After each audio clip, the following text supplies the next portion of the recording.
আসসালামু আলাইকুম। প্রিয় শিক্ষার্থীবৃন্দ, আজকে আমরা পদার্থবিজ্ঞান প্রথম পত্রের ভেক্টর অধ্যায়ের অত্যন্ত গুরুত্বপূর্ণ একটি টপিক নদী নৌকা নিয়ে আলোচনা করব। তোমরা যদি এই ভিডিওটি সম্পূর্ণরূপে দেখে থাকো, তাহলে আশা করি এই টপিক থেকে যে প্রশ্নই আসুক না কেন, তোমরা সেটা খুব সহজেই সলভ করতে পারবে। তো চলো শুরু করা যাক।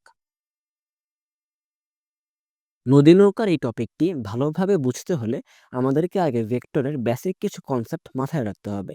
তার মধ্যে একটি হলো লব্ধি বল। মনে করো একটি গাড়ি এখানে রয়েছে। এই গাড়িটিকে তুমি তোমার দিকে একটি নির্দিষ্ট বলে টানতেছো এবং একই সময় এই গাড়িকে তোমার বন্ধু তার দিকে একটি নির্দিষ্ট বলে টানতেছে।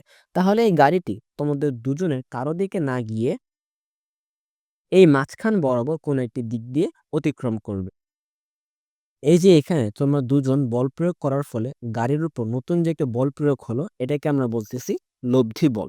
এখন এই লব্ধি বল আর নির্ণয়ের সূত্র হচ্ছে R equals to root over a square plus b square plus 2ab cos alpha.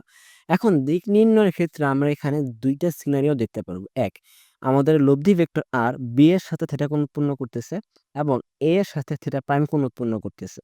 তাহলে আমাদের এখানে থিটা বের করার জন্য একটা ফর্মুলা আসবে এবং থিটা প্রাইম বের করার জন্য একটা ফর্মুলা আসবে। যদি আমরা বলি যে আমার লব্ধি ভেক্টর আর বি এর সাথে কত কোণ উৎপন্ন করতেছে, অর্থাৎ থিটা ইকুয়ালস টু হবে tan ইনভার্স a sin আলফা divided by b plus a cos আলফা।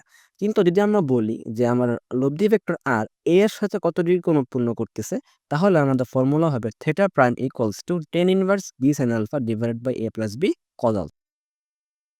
ভেক্টরের আরেকটা কনসেপ্ট যেটা কিনা আমাদেরকে এই নদী নৌকার টপিকটা বোঝার জন্য প্রয়োজন হবে, সেটা হচ্ছে আমাদের ভেক্টরের লম্বাংশ। মনে করো আমার কাছে একটা ভেক্টর রয়েছে আর, তাহলে আমি এই ভেক্টরটাকে দুইটা উপাংশে ভাগ করতে পারবো। একটা হচ্ছে অনুভূমিক উপাংশ বা আর এক্স, আর একটা হচ্ছে উল্লম্বিক উপাংশ বা আর ওয়াই। এখন এই আর এক্স এবং আর ওয়াই তারা কিন্তু পরস্পরের উপর লম্ব। এখন মনে করো আমাদের এই আর ভেক্টরটা অর্থাৎ মেইন ভেক্টরটা আমার অনুভূমিক উপাংশ বা আর এক্স এর সাথে যদি আলফা কোণ উৎপন্ন করে, তাহলে আমি আর এক্স সমান সমান লিখতে পারি আর কজ আলফা এবং R y equals to R sine alpha. এই যে এই দুইটা সূত্র অ্যাকচুয়ালি প্রতিপাদন আছে। এখন যেহেতু আমাদের এখানে নদী নৌকা টপিকটা হচ্ছে মেইন টপিক, তাই আমরা এখানে এটা উল্লেখ করিনি। এবার আসো আমরা আজকে আমাদের আলোচনার যে মেইন টপিক নদী নৌকা সেটা নিয়ে কথাবার্তা শুরু করি। তো মনে করো এখানে আমার কাছে একটা নদী রয়েছে এবং এই নদীর যে কোনো একটা পাড়ে এখানে নৌকা অবস্থিত আছে এবং এই নদীর প্রস্থ মনে করা হচ্ছে ডি। এবং যেহেতু এটা একটা প্রবাহমান নদী, তাহলে তার স্রোতের একটা বেগ থাকবে। আমি সেই স্রোতের বেগটাকে ধরলাম ইউ। এখন এই প্রবাহমান নদীতে আমাদের মাঝি সেই ভি বেগে এই দিক বরাবর যাত্রা শুরু করলো। কিন্তু আসলে কি সে এই দিক বরাবর পৌঁছাতে পারবে বা এই দিক বরাবর যাত্রা করতে পারবে ভি বেগে? না। একটু আগে আমরা যে আমাদের লব্ধি বলের কনসেপ্টটা পড়লাম, সেখান থেকে আমরা বুঝতে পারতেছি যে যেহেতু এই দিক বরাবর ভি বেগ কাজ করতেছে, এই দিক বরাবর ইউ বেগ কাজ করতেছে, তাহলে নৌকা এইদিকেও না বা এদিকেও না, এদিকে কোনো দিকে না গিয়ে নৌকা ঠিক এই দিক বরাবর ডাব্লিউ বেগে যাত্রা শুরু করবে, যেটাকে আমরা নৌকার লব্ধি বেগ বলতেছি। নদী নৌকার ম্যাথগুলো করার জন্য এবার আসো এই নদী নৌকা রিলেটেড যতগুলো রাশি রয়েছে সে প্রত্যেকটা রাশির সাথে আমরা পরিচিত হয়ে নিই। এখানে আমরা দেখতে পাচ্ছি নৌকার বেগ ভি এবং স্রোতের বেগ ইউ এবং নৌকার বেগ স্রোতের বেগের মধ্যবর্তী কোণ হচ্ছে আলফা। এবং এই লব্ধি বেগ যেটা অর্থাৎ এই ভি বেগে তো সে যাত্রা শুরু করছিল, বাট আলটিমেটলি সে কিন্তু ডাব্লিউ বেগ অর্থাৎ লব্ধি বেগে চলবে। তাহলে এই লব্ধি বেগটা হচ্ছে আমার ডাব্লিউ এবং এই লব্ধি বেগ বা যেই বেগে চলবে সেই বেগের সাথে আমার স্রোতের যে উৎপন্ন কোণ সেই উৎপন্ন কোণটা হচ্ছে থেটা। তারপর রয়েছে এখানে নদীর প্রস্থ ডি, নদীর পার বরাবর অতিক্রান্ত দূরত্ব বা এটাকে আমরা বলতে পারি আনুভূমিক অতিক্রান্ত দূরত্ব, সেটা হচ্ছে এক্স। নৌকা এই পার থেকে এই পারে পৌঁছাতে প্রয়োজনীয় সময় হচ্ছে টি এবং নৌকার যাত্রা বিন্দু এবং গন্তব্য বিন্দুর মধ্যে যে রৈখিক দূরত্ব সেটাকে আমরা বলতে পারি এস বা পথের দৈর্ঘ্য। এখানে যে রাশিগুলো রয়েছে এই রাশিগুলো বের করার জন্য নির্দিষ্ট ফর্মুলা রয়েছে। এই ফর্মুলাগুলো এবার আমরা দেখে নিব। রাশিগুলোর ফর্মুলা জানার আগে আমাদেরকে এই নদী নৌকার তিনটা ফেজ সম্পর্কে জানতে হবে। ফেজ তিনটি হলো উদ্দেশ্যহীন বা শর্তহীন পারাপার, ন্যূনতম দূরত্বে পারাপার, ন্যূনতম সময় পারাপার। এই তিনটা ফেজের জন্যই আমাদের যে রাশিগুলো রয়েছে এই রাশিগুলোর ভিন্ন ভিন্ন ফর্মুলা আসবে। সবগুলো নয়, কিছু, কিছু রাশি এমন রয়েছে যে ৩ টা ফেজে আমার সেম ফর্মুলা, বাট কিছু, কিছু রাশি আছে যেগুলো আমাদের ৩ টা ফেজের জন্য আলাদা, আলাদা ফর্মুলা ব্যবহার করতে হয়। এখন কথা হচ্ছে এই উদ্দেশ্যহীন বা শর্তহীন পারাপার দ্বারা কি বুঝাচ্ছে? এখানে বুঝাইতেছে যে আমাদের যে নৌকাটা রয়েছে, এই নৌকার মধ্যে যে মাঝি, সেই মাঝি তার মনের ইচ্ছা মতো যেকোনো দিকে, যেকোনো বেগে, যেকোনোভাবে নদীর এক পাড় থেকে অপর পাড়ে পৌঁছাবে। অর্থাৎ তার এই যে নৌকা চালানো, এই চালানোর উপর কোনো শর্ত আরোপ করা হয়নি।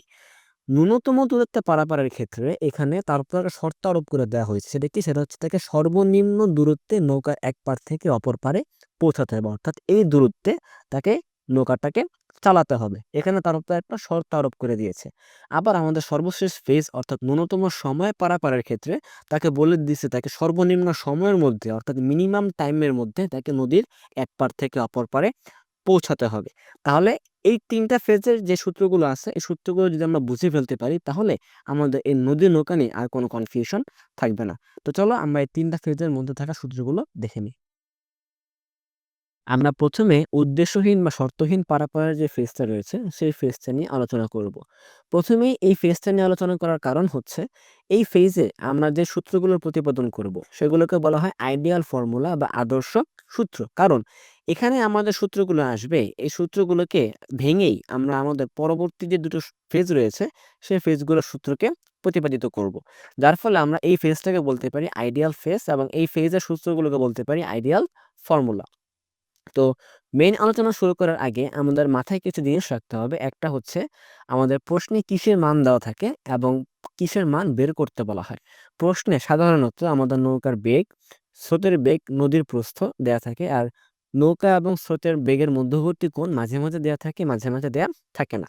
আর মান সাধারণত বের করতে বলা হয় লব্ধি বেগ।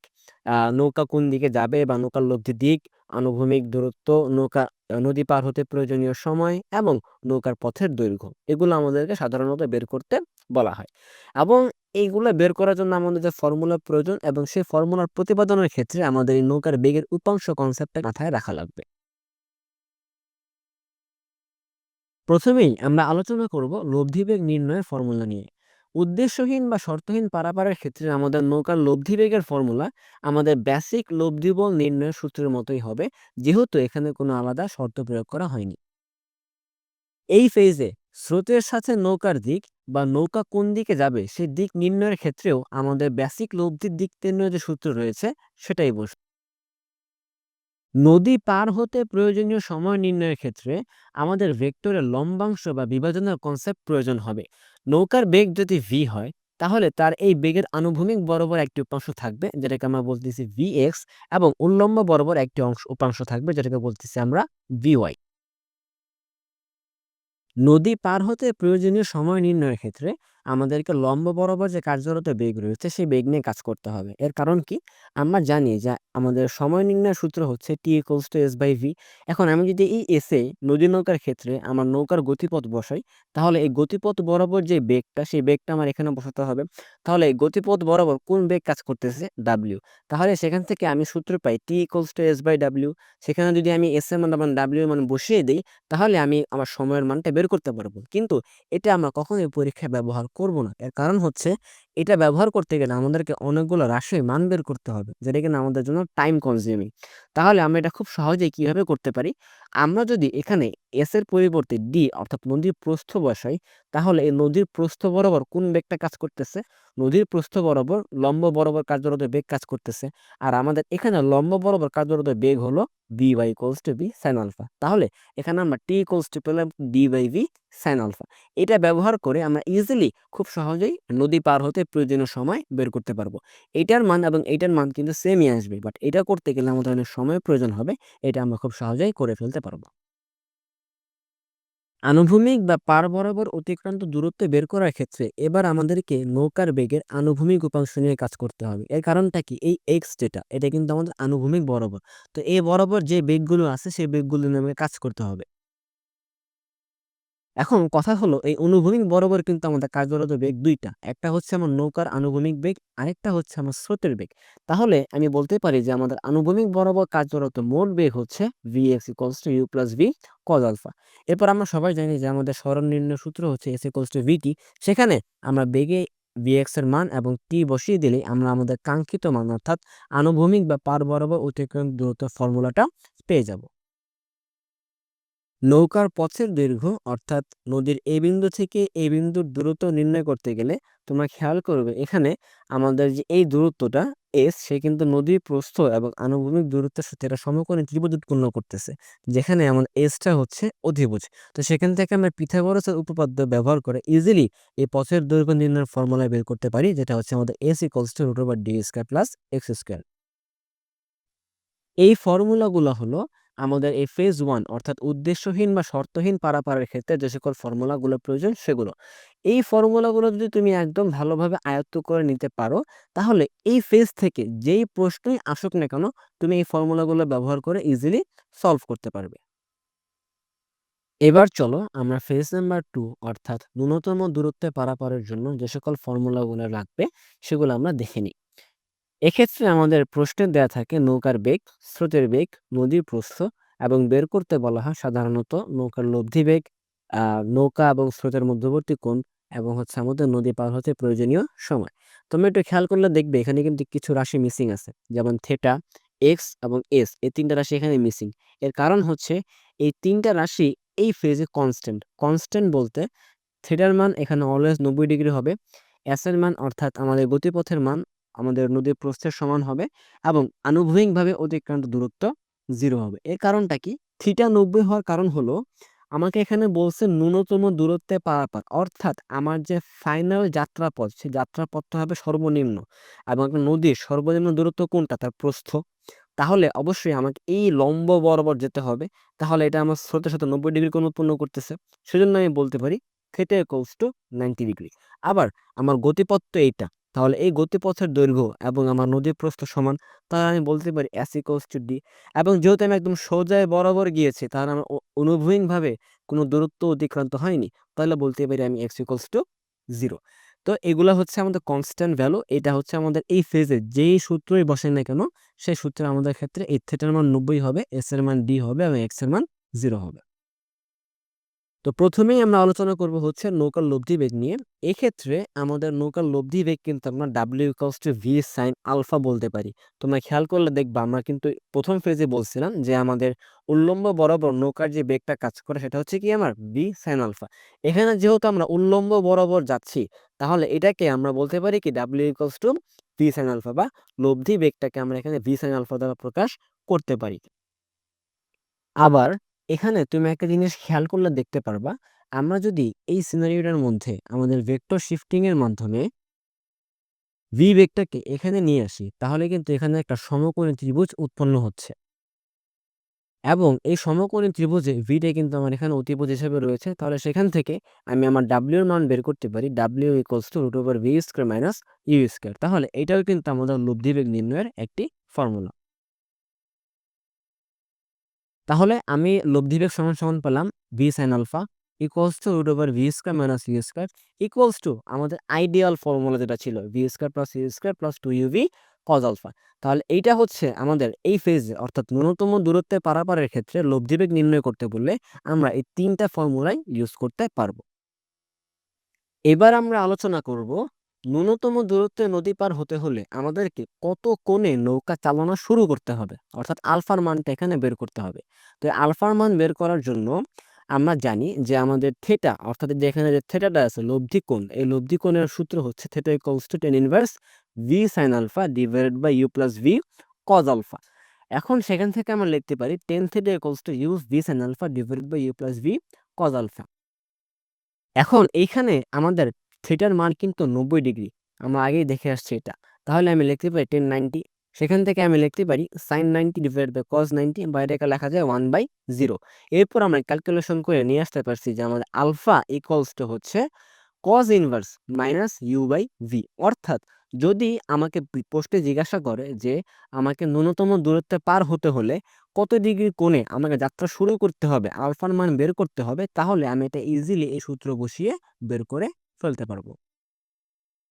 ন্যূনতম দূরত্ব পারাপারের ক্ষেত্রে কি পরিমাণ সময় লাগবে সেটা বের করার জন্য আমরা আমাদের যে আইডিয়াল ফর্মুলা ছিল সময় নির্ণয়ের সেটাকে ব্যবহার করব। আমরা জানি যে আমাদের টি ইকুয়ালস টু কি d by v sine alpha. এখন এখানে আমাদের এই ভি সাইন আলফা সমান সমান root over v square minus c square equals to root over v square plus c square plus two v u cos alpha. তাহলে আমরা বলতে পারি যে ন্যূনতম দূরত্বে পারাপারের ক্ষেত্রে আমাদের সময় নির্ণয়ের সূত্র হচ্ছে 3টা, যেখানে এই প্রত্যেকটা মান আমরা প্রতিবেদন করে দেখে আসছি। তো এইগুলো হলো আমাদের এই ফেজ, অর্থাৎ ন্যূনতম দূরত্বে পারাপারের ফেজের ম্যাথগুলো করার জন্য প্রয়োজনীয় সূত্র। এগুলো যদি ভালো করে আয়ত্ত করে ফেলতে পারো তাহলে এই ফেজ থেকে যেই ম্যাথই আসুক না কেন তোমরা সেগুলো ইজিলি সলভ করতে পারবে। এবার আমরা আলোচনা করব ন্যূনতম সময়ে পারাপারের ক্ষেত্রে। এই ক্ষেত্রে আমাদের প্রশ্নে দেয়া থাকে নৌকার বেগ, স্রোতের বেগ, নদীর প্রস্থ। নৌকার বেগ এবং স্রোতের বেগের মধ্যবর্তী কোণ আলফা, এটা প্রশ্নে দেয়া থাকে না, বাট এটা কনস্ট্যান্ট। কিভাবে কনস্ট্যান্ট সেটা আমি একটু পরে দেখতেছি। আর সাধারণত মান বের করতে বলা হয় লব্ধি বেগ, লব্ধি দিক, প্রয়োজনীয় সময়, পথের দৈর্ঘ্য এবং আনুভূমিক অতিক্রান্তের দূরত্ব। এখন এই যে আলফার মান যে বললাম এটা কনস্ট্যান্ট, এটা কিভাবে হয় সেটাই আমরা দেখব। আমরা জানি যে আমাদের এই নদী পারাপারের ক্ষেত্রে যে আইডিয়াল সূত্র ছিল সেটা হচ্ছে কি t equals to d by v sine alpha. এখন কথা হচ্ছে আমাকে প্রশ্নে বলছে ন্যূনতম সময় অর্থাৎ সর্বনিম্ন সময় বা টি মিনিমাম। তাহলে আমার টি মিনিমাম কখন হবে? যখন আমার সাইন আলফার মান ম্যাক্স হবে। অর্থাৎ t is minimum when sine alpha is maximum. Sine আলফার মান যখন ম্যাক্সিমাম হবে তখনই আমি আমার টি এর মানটা সর্বনিম্ন পাবো। আবার সাইন আলফার ম্যাক্সিমাম ভ্যালু হচ্ছে কত? 1। 1 এর বেশি কিন্তু সাইন আলফার মান হয় না। তাহলে এই সাইন আলফার মান 1 কখন হয়?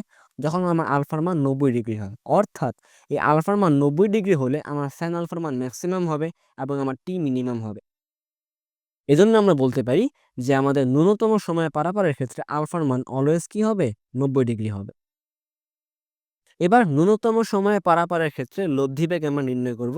এক্ষেত্রে আমরা জানি যে ডাব্লিউ equals to root over v square plus u square plus two v u cos alpha. সেখানে যদি আমরা আমাদের আলফার মান 90 ডিগ্রি বসিয়ে দিই তাহলে কিন্তু আমরা ডাব্লিউর মান পেয়ে যাব ডাব্লিউ equals to root over v square plus u square.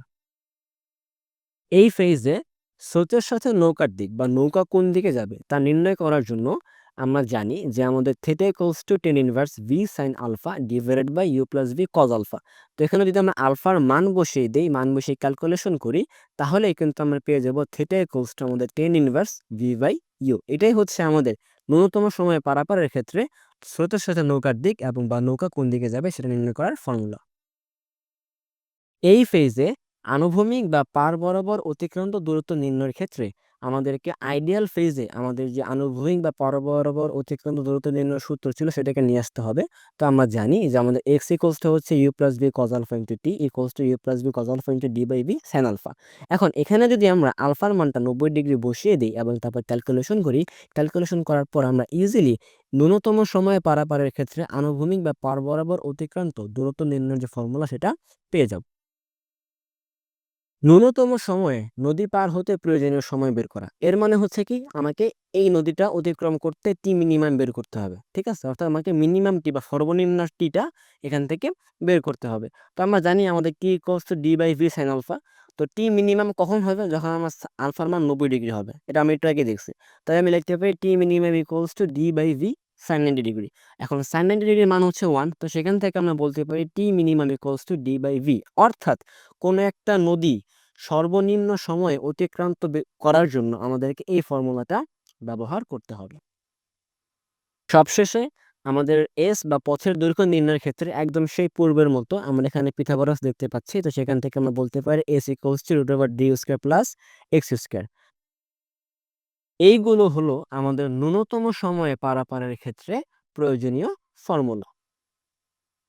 তাহলে আমরা উদ্দেশ্যহীন বা শর্তহীন পারাপার, ন্যূনতম দূরত্বে পারাপার এবং ন্যূনতম সময়ে পারাপারের ক্ষেত্রে যতগুলো ফর্মুলা প্রয়োজন প্রত্যেকটা ফর্মুলার সাথে আমরা পরিচিত হতে পেরেছি। এখানে যেই ফর্মুলাগুলো রয়েছে এই প্রত্যেকটি ফর্মুলা যদি আমরা বুঝে আয়ত্ত করে ফেলতে পারি তাহলে এই নদী নৌকা থেকে যে কোনো ম্যাথই আসুক না কেন আমরা সেটা খুব সহজে এই সূত্রগুলো বসিয়ে সলভ করে ফেলতে পারবো। আজকের জন্য এই পর্যন্তই। পরবর্তী পার্টে আমরা এই নদী নৌকা রিলেটেড যতগুলো ম্যাথ আছে সেগুলো সলভ করার ট্রাই করব। ধন্যবাদ সবাইকে এতক্ষণ ধরে ক্লাসটি করার জন্য। আসসালামু আলাইকুম।